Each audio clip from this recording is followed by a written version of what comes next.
Avataring The Last Airbender ends with a victory that feels both triumphant and heartbreaking.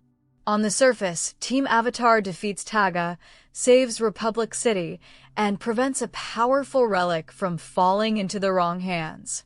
However, beneath that victory lies a painful sacrifice that defines Aang's journey throughout the entire film. He is finally given the chance to restore the Air Nomads. Instead of taking it, he destroys that opportunity with his own hands. It is one of the most difficult decisions Aang has ever made, and it perfectly reflects the kind of avatar he has become. The ending is not simply about defeating a villain. It is about understanding that preserving a culture is far more complicated than restoring its numbers. Throughout the movie, Aang is haunted by the same loss that has followed him ever since awakening from the iceberg. Although more than a decade has passed since the 100-Year War ended, he is still the only surviving airbender raised within the traditions of the Air Nomads. Republic City is slowly taking shape. His closest friends have begun building their adult lives. Yet Aang continues traveling between abandoned Air Nomad temples, searching for relics that connect him to the people he lost. His mission is driven by grief as much as hope. That search eventually leads him to Taga. At first, Taga appears to be everything Aang has been longing for. Another airbender. Someone who understands the traditions, customs, and spiritual beliefs of the Air Nomads. Someone who can finally share the burden Aang has carried alone for so many years. More importantly, Taga introduces Aang to the legend of Avatar Sonam. According to the stories, Sonam created a powerful staff capable of granting airbending to people who were never born with the ability. For Aang, the possibility is almost impossible to ignore. If the staff truly possesses that power, then perhaps the Air Nomads could finally return. Katara remains cautious from the very beginning. She senses that something about Taga does not feel entirely honest. Aang, however, allows hope to cloud his judgment. That decision becomes one of the film's most important emotional themes. His longing to reconnect with his lost culture makes him overlook warning signs that would normally concern him. Eventually, the truth is revealed. Taga has hidden one crucial detail. He was never born an airbender. His abilities were granted by Sonam's staff. Long ago, Avatar Sonam used the relic to share the gift of airbending. Taga became one of those recipients. However, rather than viewing that power as a responsibility, he saw an opportunity. He wanted to create an army. Instead of preserving Air Nomad culture, he intended to build a force loyal only to himself. Recognizing the danger, Sonam imprisoned Taga and concealed the staff before anyone else could misuse it. After escaping centuries later, Taga resumes exactly where he left off. He allies himself with a radical group known as the Denied. Unlike most previous Avatar villains, the Denied are not motivated by conquest alone. They are driven by resentment. For generations, non-benders have watched people born with elemental abilities enjoy greater influence throughout society.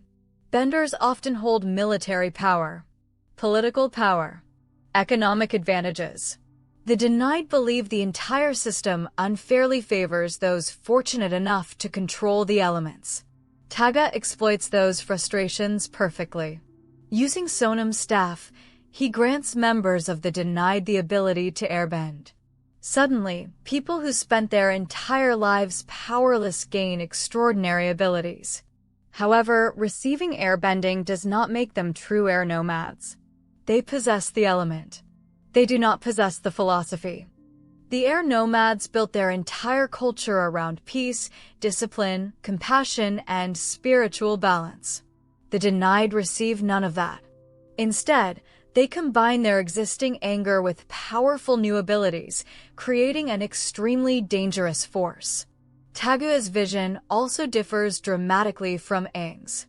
Both men speak about restoring the Air Nomads, but they mean completely different things. Aang wants to preserve a culture built upon kindness and harmony. Taga wants power. He wants to decide who deserves airbending and who deserves authority. The restoration he promises is really domination disguised as hope. Everything builds towards the final battle in Republic City. With the Denied launching their assault, Team Avatar once again fights together to protect the city they helped create. The action delivers spectacular displays of elemental combat, but the emotional focus remains on Aang's impossible choice. Sonam's staff still exists. Its power remains available. If Aang defeats Taga and keeps the relic, he could begin creating new airbenders almost immediately. For someone who has spent his entire life mourning the destruction of his people, the temptation is enormous. Yet Aang also understands something Taga never does.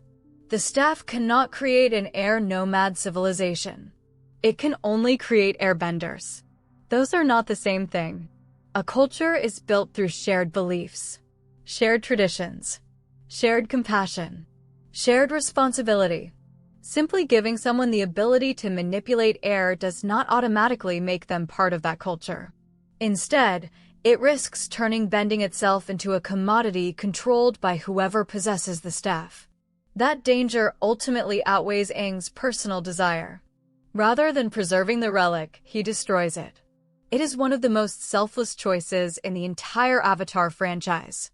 By breaking Sonam's staff, Aang immediately strips the Denied of the borrowed air bending they received. Without the relic's spiritual energy, their new abilities disappear. The destruction also defeats Taga himself. His unnaturally prolonged existence depended upon the same mystical power. Once the staff is destroyed, the force sustaining him finally comes to an end. At the same time, Sonam's ancient temple returns to the spirit world, symbolically closing the chapter that began centuries earlier. The immediate threat is over. Republic City has been saved. Yet the ending makes it clear that Aang has paid an enormous personal price. He willingly destroys the easiest opportunity he will ever have to rebuild the Air Nomads. For many heroes, victory means gaining everything they wanted. For Aang, victory means accepting that some dreams cannot be achieved through shortcuts. Following the battle, Aang shares one final spiritual conversation with Avatar Sonam. This exchange reinforces the movie's central message. Air nomad culture was never defined solely by airbending. Its true strength came from its philosophy, its compassion, its respect for all living things. Those values can survive even without creating new airbenders. The film quietly demonstrates this idea through Calic. Unlike the other members of the Denied, Calic chooses to abandon the organization after witnessing Taga's true intentions. Although she loses the temporary airbending granted by the staff, she decides to join the Air Acolytes. This decision is deeply symbolic. She no longer possesses airbending. Yet, she can still preserve air nomad traditions. The movie suggests that culture belongs to anyone willing to embrace its values rather than only those born with a particular ability. However, despite resolving Taga's storyline, the ending deliberately leaves one enormous problem unsolved. The Denied lose their powers. They do not lose the reasons they joined the movement. Their frustrations remain. Throughout the film, the Denied repeatedly argue that society favors benders over non-benders. Looking honestly at the Avatar world, they are not entirely wrong. Benders often occupy positions of authority. They possess advantages in combat, transportation, employment, and politics that ordinary citizens simply cannot match. Taga manipulates those grievances for his own ambitions. He does not invent them. After the battle, the surviving members of the Denied face consequences for their actions. Some are placed under supervision. Others help repair the damage caused during the conflict. Calic chooses a different future altogether. Yet none of these outcomes actually solve the deeper inequality that allowed the movement to gain followers in the first place. This unresolved issue becomes one of the film's smartest pieces of storytelling. Rather than pretending defeating one villain solves every social problem, the ending quietly acknowledges that the world still has significant flaws. In many ways, This also serves as an effective bridge towards the Legend of Korra. Years later, another movement will emerge questioning the role of benders within society. The Equalists will argue that elemental abilities have created an unfair system benefiting only a privileged few. Watching this film, it becomes clear those ideas did not suddenly appear. The denied represent an earlier version of the same frustration. Aang successfully defeats the extremists. He does not eliminate the inequality that inspired them. Ultimately, Avatar Aang The Last Airbender is not really about restoring the Air Nomads. It is about understanding what truly deserves to be preserved. By destroying Sonam's staff, Aang rejects the idea that bending alone defines an entire civilization. Instead, he accepts that compassion, wisdom, discipline, and community are the real legacy of his people. Taga believed power could rebuild the past. Aang proves that values, not abilities, are what keep a culture alive. Republic City survives. Team Avatar once again saves the world. Taga's ambition comes to an end.